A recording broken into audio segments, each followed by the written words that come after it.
السلام علیکم ورحمۃ اللہ وبرکاتہ۔ میرے عزیزوں اور دوستوں، امید کرتا ہوں کہ آپ حضرات بخیر و عافیت ہوں گے۔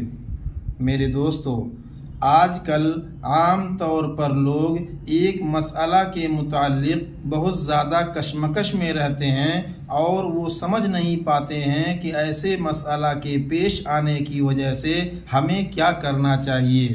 میرے دوستو، مسئلہ یہ ہے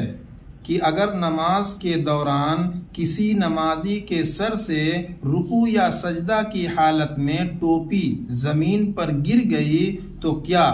کھلے سر نماز پڑھنا چاہیے یا ٹوپی اٹھا کر کے لگا لینا چاہیے؟ اور دوسرا مسئلہ یہ ہے کہ ٹوپی اٹھا کر کے سر پر لگانے سے نماز ہو جائے گی یا نماز نہیں ہوگی؟ اور اسی طریقے سے اس میں تیسرا مسئلہ یہ ہے کہ اگر کسی نمازی کے سر سے ٹوپی زمین پر گر گئی تو کیا دوسرا آدمی آ کر کے ٹوپی کو اٹھا کر کے نمازی کے سر پر رکھ سکتا ہے یا نہیں رکھ سکتا ہے؟ میرے دوستو، سب سے پہلی بات یاد رکھیں کہ اگر نماز کے دوران کسی نماز پڑھنے والے کے سر سے ٹوپی گر گئی، زمین پر گر گئی، تو کسی دوسرے شخص کو اٹھا کر کے نمازی کے سر پر ٹوپی رکھنا یا ٹوپی پہنانا کسی بھی حال میں جائز اور درست نہیں ہے، یعنی ناجائز ہے۔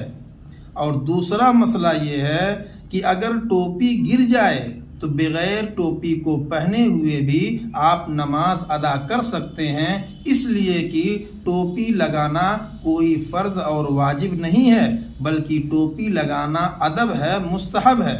اور تیسری بات یہ یاد رکھیں کہ اگر کسی کی ٹوپی گر جائے اور ٹوپی کو عمل کثیر کے بغیر اٹھا کر کے پہن لے تو یہ زیادہ بہتر ہے اور افضل ہے، نماز ہو جائے گی۔ اور یاد رکھیے کہ اگر عمل کثیر لازم آ جائے، یعنی ٹوپی کو اٹھانے میں، ٹوپی کو لگانے میں عمل کثیر لازم آ جائے گا تو نماز فاسد ہو جائے گی۔ اس لیے میرے دوستو، ہمیں چاہیے کہ ہم نماز کو خوب اچھے طریقے سے ادا کریں، اور اگر نماز کے دوران ہماری ٹوپی گر جائے تو ہمیں چاہیے کہ ہم ایک ہاتھ کا استعمال کرتے ہوئے جلدی سے ٹوپی کو اٹھا کر کے اپنے سر پر لگا لیں۔ اگر ہم نے دونوں ہاتھوں کا استعمال کیا ٹوپی کو اٹھانے میں اور ٹوپی کو لگانے میں تو عمل کثیر لازم آ جائے گا اور عمل کثیر سے نماز فاسد ہو جائے گی، یعنی ٹوٹ جائے گی۔